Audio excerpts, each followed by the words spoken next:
Hi, everybody, and welcome to Optometry TV. I'm Kara Moore, and I'm joined now by Dr. Matt Geller. Thanks so much for being here. Thank you for having me. He is the CEO of Covalent Careers. So thanks again for being here with us today. Let's talk about innovative ways of finding and retaining the right talent, and start us off with talking about the challenge or the problem facing the industry right now. Yeah, absolutely. Thank you for having me first off, Carrie. Wonderful being here. So I think first we need to understand the problem as you stated. And right now, although the most recent workforce study from the AOA shows that supply of optometrists is adequate to meet patient demand, what a lot of individuals, both practice owners and industry individuals are finding is that there's roughly a 9,000 full-time equivalent shortage of ODs. So like any supply and demand curve, when you have a shortage of optometrists, a few things happen, right? The first thing being, it's obviously hard to find them. It's difficult to bring those folks into your practice. And this is much more pronounced in rural areas rather than metro cities, right? But even still, metro cities, like where I'm at, San Diego, it can be pretty hard to find the right person for your practice. And I think that this is the main driver of the problem. There's really not that much you can do to really solve for that other than increasing the supply of optometrists. Right. Now, that's happening for a few different reasons. Private equity and corporations are growing their volume of practices, so that is also competing for talent. Patient demand is rising, obviously, right? If you had patient demand decreasing, then you wouldn't need as many ODs, so you have that component as well. And so those are the two main forces driving it: is the number of locations opening, patient demand, things like that. Now, in this climate where it is competitive, you need to do a few things. Practices can still do a few things to try to grab the talent that is available. Now, what are those things, right? Well, once again, let's look at the problem first. We know that employers, right, rate their difficulty of finding an optometrist at pretty difficult. But what we're finding is that they're spending roughly we surveyed our users, found about $826 per year on marketing their employer brand, right? Recruitment marketing, the dollars spent to help find and attract talent, very low amount. Interestingly, they rank the importance of their employer brand at a 6 out of 10. 6 out of 10 is not very high. It was finding a coffee this morning was higher than that number. Now, additionally, so they're investing low and they're ranking the value of the importance of their employer brand low, but yet their number one headache is staffing, right? So they're not investing and they're finding that staffing is a big problem. Now let's go to the flip side of the job seeker. We're finding that they rank one of the most important things to them as culture, right? They're looking for culture and practices, not just compensation. They want to know that the practice they're joining has a great brand.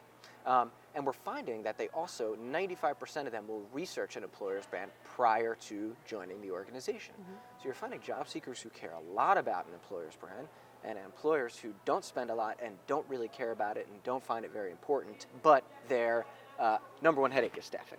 So there's a mismatch here. And I guess what I'm trying to highlight is that employers need to focus more on their brand and selling their open positions, because that's what job seekers care about. What we're finding is they're thinking that they can just put a job ad up or not even do that and ultimately find the talent that they need. So there's a mismatch overall in what employers are doing to find talent, and they need to be investing and working harder because there's a supply and demand curve that is not in their favor.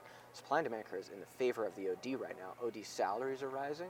Student loan forgiveness is rising. It's easier to find a job. Average optometrist finds that 50% of them will find a job before they graduate school. The other 50% will find a job within 3.5 weeks.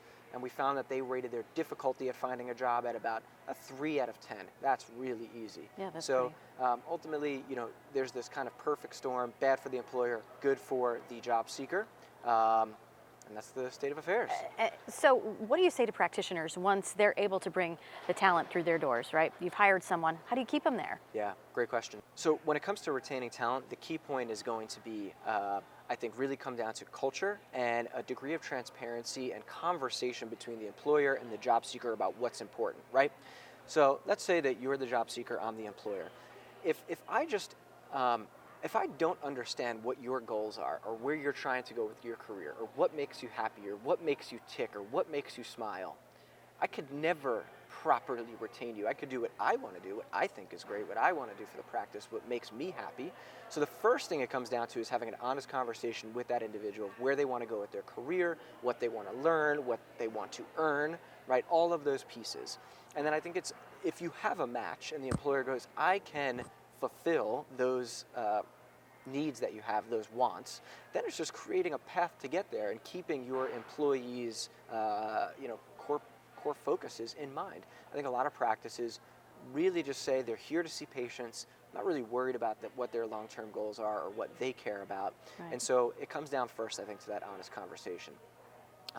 If that individual wants to grow to be a part owner in the practice, they want to learn a new clinical skill, and they want to really have a more flexible PTO schedule because they have a 3-year-old that's new in the family. So understanding those pieces will enable the work relationship to be a lot happier. And I know that sounds really simple, but very few people are having those in-depth conversations. Because sometimes I think it's probably difficult to have some of those Exactly. pretty forthright conversations between employer and employee, but you have to do it. Yeah. Like Ray Dalio, one of the most successful hedge fund investors, creators of all time, talks about in his book Principles, is having this open and honest, radical transparency and truthfulness in the workplace to create great cultures. That's a great book for any practice wanting to really understand, kind of like a textbook guide to how to create that type of workplace. Now, another piece is going to be culture, right? If it's just a mill and you're just seeing patients and you show up, and that's all it is, just how do we generate revenue and how do we see the maximum amount of patients, and you lack any cultural sentiment, that's going to be a problem. Some offices have a culture of winning. That's a cultural piece.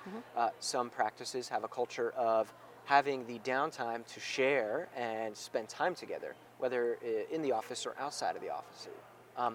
Practices need to focus on those kind of extracurricular type of things to ensure that people feel included and are having a good time with their friends and colleagues while in your practice. Some good takeaways for sure. practitioners, so Yeah. we really appreciate being here, Matt. Thank you. Thank you so much. Thank you all for watching Optometry TV.